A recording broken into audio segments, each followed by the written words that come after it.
জয় মা তারা, জয় গুরু বামদেব। শত্রু যাতে জেল হেফাজতে থাকে তার জন্য যন্ত্র বা দোয়া। এই যন্ত্রটি বা দোয়াটি অনেকে ব্যবহার করেছে এবং শত্রুর হাত থেকে রেহাই পেয়েছে এবং শত্রু তার কোনো ক্ষতি করতে পারেনি।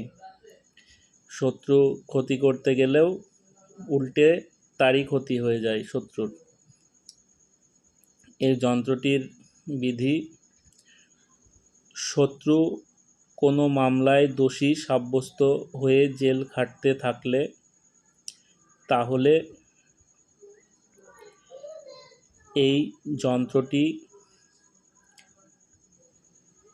দেখুন, এটি একটি আয়াত লেখা আছে, মন্ত্র।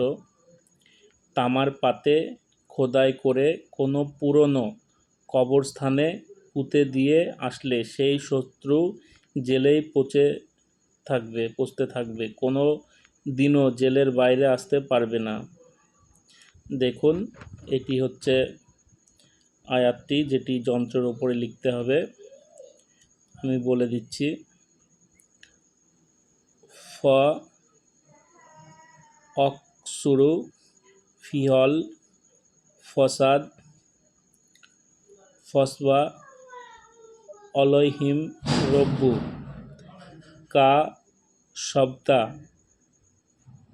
আজাব ইল্লা রব্বুকা লবিল মিসাদ। শেষে শত্রুর নাম লিখতে হবে।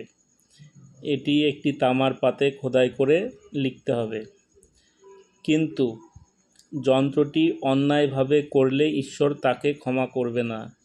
কেবলমাত্র যাদের প্রচণ্ড শত্রু এবং শত্রুর দ্বারাই সে পীড়িত, কোনো মতেই সে শত্রুর কাছ থেকে রেহাই পাচ্ছে না, মানে শত্রু তার একের পর এক ক্ষতি করছে, শুধু তারাই করবেন এটি। আদার্স কেউ, যে শত্রু না তার প্রতি আপনি করবেন, উল্টে আপনারই ক্ষতি হবে, ভগবান আপনাকে ক্ষমা করবে না।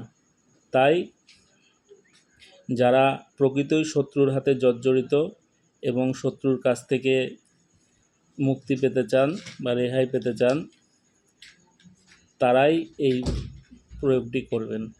সবাই ভালো থাকবেন, সুস্থ থাকবেন। জয় মা তারা, জয় গুরু বামদেব। সবার মঙ্গল হোক। আপনারা এটা যে কোনো দিন করতে পারেন।